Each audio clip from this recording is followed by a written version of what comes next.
everybody, Randy Kurtz here for the ISB, wrapping up the year and beginning the new one, depending on when you see this.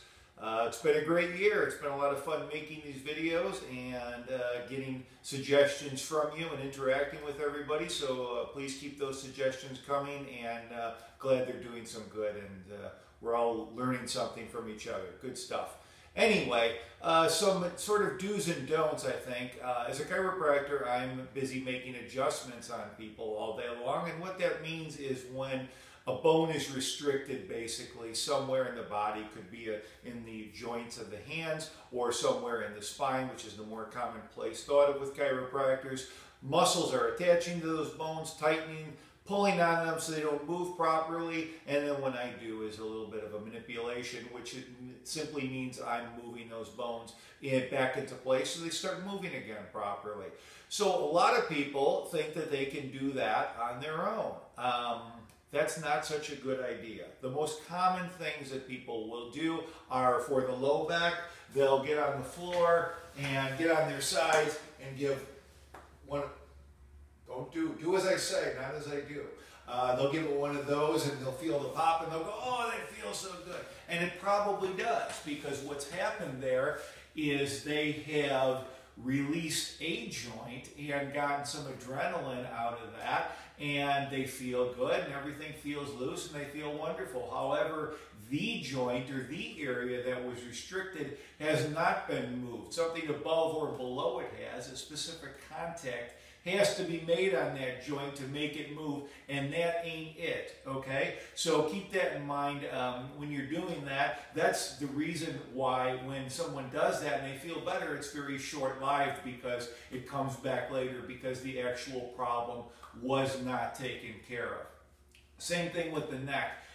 People will give it one, and I'm not going to do it because it's not good for you, but they'll give it one of these and or like that, and they'll hear a pop and they'll go, oh yeah, and I feel so good. And again, with that endorphin release, that adrenaline that you get from that, yeah, you feel a little bit better for a minute, but again, the proper segments aren't being addressed. And you could hurt yourself, either in the low back or in the neck. Another common one is somebody will come up behind you and give you the bear hug and pull you up like that, and everything will pop. The problem with all of these is you get that popping noise, which is nothing but gas escaping from the joint when the surfaces are moved. That's the pop that you get. That doesn't do any good again. It's just a simple, simple endorphin release, which is again short-lived. The problem is by forcing in any of these ways those joints to move, which are going to be the wrong ones, you could hurt yourself. You could knock a disc out, or restrict bones even further, pinch a nerve, could cause a number of problems, which could range from merely inconvenient to serious. So if you feel the need to have this done, please see someone who knows what they're doing in that regard. Another thing is the cracking of knuckles.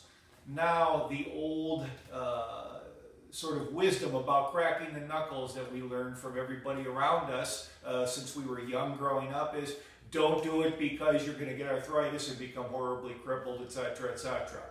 Well, that's not true. When you move those joint surfaces, as I talked about in the back, what you get is that popping noise, which is simply gas escaping when the joint is manipulated and when it starts to move again properly. The reason that everybody told us that you're going to be horribly crippled and have arthritis is because it's annoying, frankly, and they didn't want us to do it, which you can kind of understand. But the truth is that that really isn't going to do anything.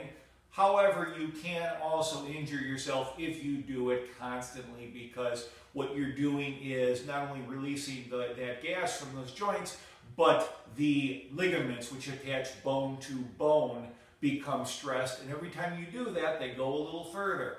You can't strengthen or tighten ligaments. Once they're loose, and then that means the bones that they attach to are also not going to be as integral, as tight as they should be. So that's something that you don't need to do, which you don't. You shouldn't do that either, but not for the reasons that we're commonly taught. So again, got some really cool things coming up the next few months. We've got the convention coming up in June, which I'll be presenting at in Colorado. Looking forward to seeing everybody then. Until then, keep the questions and the comments coming. And it's been a pleasure doing this with you in the last year or so, and look forward to many more. Randy Kurtz signing off, always available.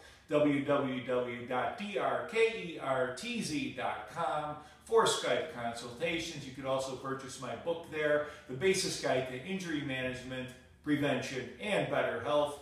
But you should buy it from your society because they get part of the proceeds, if possible, which it is, because I just sent them a whole bunch of books. Again, happy holidays.